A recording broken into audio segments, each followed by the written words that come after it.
Kia ora, ko Sharon Holt tōku ingoa. My name's Sharon Holt and I'm here with the phrase for the week, and it comes from our book Mahi Tahi, which is another phrase we've done before, which is teamwork, work together. So this one is kia ata haere. So kia ata haere means go carefully, travel carefully.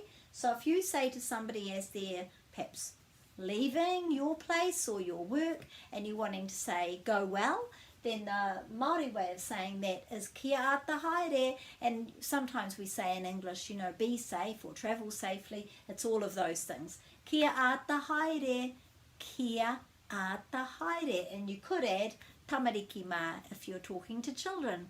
And you could also use it if you're in an early childhood centre and they're travelling around on the vehicles a little bit dangerously. You could say kia ata haere, and that's telling them to settle down and just travel safely. So hopefully you can use that one. Ka kite.